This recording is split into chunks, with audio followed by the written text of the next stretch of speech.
India Sri Lanka இடையான 3 T20 போட்டியில் India 3-0 வெற்றி பெற்று ஒயிட் வாஷ் பண்ணி சீரீஸை எடுத்துட்டாங்க. இதை தொடர்ந்து ஒரு நாள் போட்டி நடக்க போகுது. இதில் முதல் ஒரு நாள் போட்டி இன்னைக்கு தொடங்குது.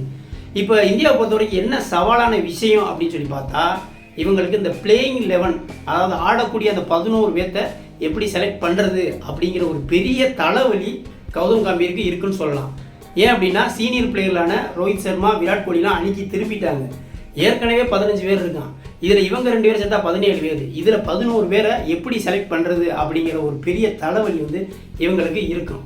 இப்போ இந்த பிளேயிங் 11 எப்படி எடுக்கலாம் அப்படிங்கிறது நம்மளுடைய கணிப்புல இருந்து நம்ம சொல்கிறோம். இப்படி தான் உத்தேச பிளேயிங் 11 இப்படி தான் இருக்கும் அப்படின்னு சொல்லி. இவங்களுக்கு எது கஷ்டமாக இருக்குன்னு பார்த்தா, இந்த ஹர்திக் பாண்டியா 6வது இடத்துல ஆல்ரவுண்டர் பொசிஷனில் ஆடிட்டு இருந்தாப்புல. ஹர்திக் பாண்டியா இப்போ ஓய்வில் இருக்கிறனால அந்த 6வது இடம் மட்டும்தான் கொஞ்சம் கஷ்டமாக இருக்கும். மற்றபடி ஸ்டார்டிங்கில் இருந்து பார்த்தோம் அப்படின்னா ஓப்பனிங்கில் சுப்மான் கில், ரோஹித் சர்மா, இதில் எந்த மாற்றமும் இருக்காது. ரோஹித் சர்மாவும் சுப்மான் கிலும் ஓப்பனிங் இறங்குவாங்க. ஃபர்ஸ்ட் ஒன், அதாவது 3வது விராட் கோலி இறங்குவாப்புல. 4வது ஸ்ரேயஸ் ஐயர், மாற்றமே இல்லை. 5வது KL ராகுல், wicket keeper plus batting. KL ராகுல் 5வது. இந்த 6வது இடத்துக்கு தாங்க சிக்கன். 6வது இடத்துல ஆடிக்கிட்டு இருந்தது ஹர்திக் பாண்டியா, ஆல்ரவுண்டர் பெர்ஃபார்மன்ஸில் ஆடிக்கிட்டு இருந்தாப்புல. இப்போ அவர் இடத்துல யாரை சேர்க்கறது? ரிஷப் பந்தை எடுக்கணும் அப்படின்னா ரிஷப் பந்த் ஆல்ரவுண்டர் கிடையாது. கீப்பர்னு பார்த்தா ஏற்கனவே KL ராகுல் இருக்காப்புல. அதனால ரிஷப் பந்தை எடுக்கிறாப்லையா இல்லையா அப்படிங்கிறது அந்த இடத்துல ஒரு டவுட்டு. 6வது இடத்துல சரி, ஒரு ஆல்ரவுண்டர்கிட்டதே போகணும் அப்படின்னா இவர் போக வேண்டியது சிவம் துபே அல்லது ரியான் பராக். இவங்க 2 பேரை பொறுத்த வரைக்கும் ரியான் பராக் T20 ஸ்ரீலங்காவுக்கு எதிரான T20 போட்டியிலே தன்னுடைய திறமையை காமிச்சிருக்காப்புல, சிறந்த ஆல்ரவுண்டர் ப்ரூவ் பண்ணியிருக்காப்புல. சிவம் துபேயை விட ரியான் பராக்குக்கு அதிக வாய்ப்பு இருக்குது அப்படின்னு நான் நினைக்கிறேன்.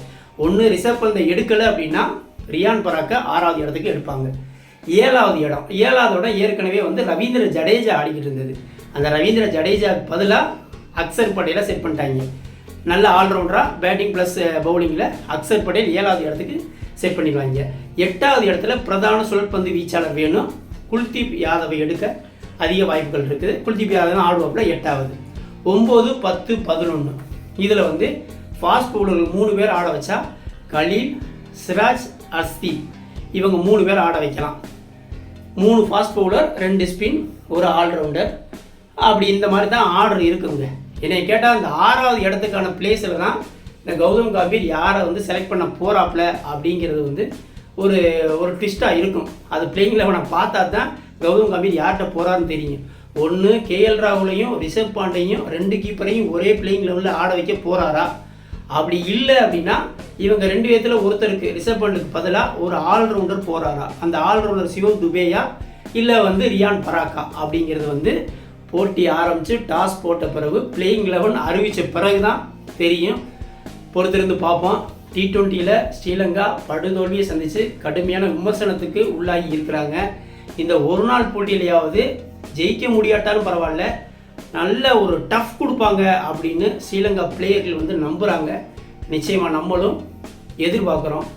வீடியோ பிடிச்சிருந்தா லைக், கமெண்ட் பண்ணுங்கள். குறிப்பாக சப்ஸ்கிரைப் பண்ணுங்கள். நன்றி.